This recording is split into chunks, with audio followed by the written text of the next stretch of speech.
Kremlin imelaani vikali kile ilichokiita mauaji ya viongozi wa Iran katika mashambulizi ya anga ya Marekani na Israel, siku moja baada ya shirika la habari la Fars la Iran kuthibitisha kuwa Ali Larijani, mshauri mwandamizi wa kiongozi mkuu wa zamani wa Iran Ali Khamenei, ameuawa mjini Teheran. Msemaji wa Kremlin Dmitry Peskov alipoulizwa kuhusu msimamo wa Urusi kufuatia kifo cha Larijani, alisema na nukuu, "Tunalaani vikali vitendo vyovyote vinavyolenga kudhuru afya au hata kuua au kuwaondoa viongozi wa Iran huru na inayojitegemea pamoja na wale wa nchi nyingine. Tunalaani vitendo hivyo." Mwisho wa kunukuu. Larijani anatajwa kuwa kiongozi mashuhuri zaidi wa nchi hiyo kuuawa tangu Israel na Marekani zianzishe mashambulizi yao dhidi ya Iran mnamo Februari 28, ambapo Khamenei pia aliuawa na kuzua vita kote Mashariki ya Kati.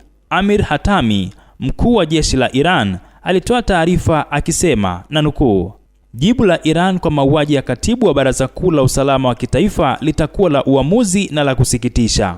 Katika tukio jingine, waziri wa ulinzi wa Israel Katz alitangaza siku ya Jumatano kuwa vikosi vya Israel vimemuua waziri wa ujasusi wa Iran Ismail Khatib. Katz alisema na nukuu, "Jana usiku waziri wa ujasusi wa Iran Khatib pia ameondolewa." Aliongeza kuwa mshangao mkubwa unatarajiwa siku nzima katika pande zote bila kutoa maelezo zaidi. Kifo cha Khatib kinafuatia mauaji ya afisa mwandamizi wa usalama wa Iran Ali Larijani na mkuu wa kikosi cha kujitolea cha Revolutionary Guard cha Basij.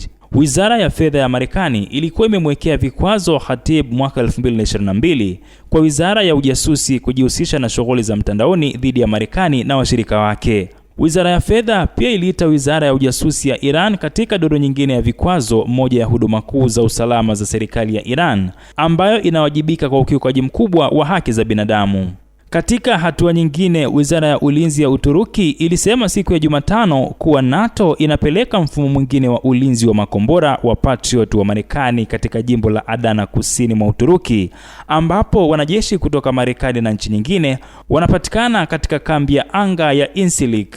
Uturuki, ambayo ina jeshi la pili kwa ukubwa la NATO na inapakana na Iran, ilisema wiki iliyopita kuwa muungano huo ulikuwa umeweka mfumo wa Patriot katika jimbo lake la Malatya kusini mashariki karibu na kituo cha rada cha NATO kama sehemu ya hatua za kuimarisha ulinzi wa anga dhidi ya vitisho vya makombora kutoka vita vya Iran.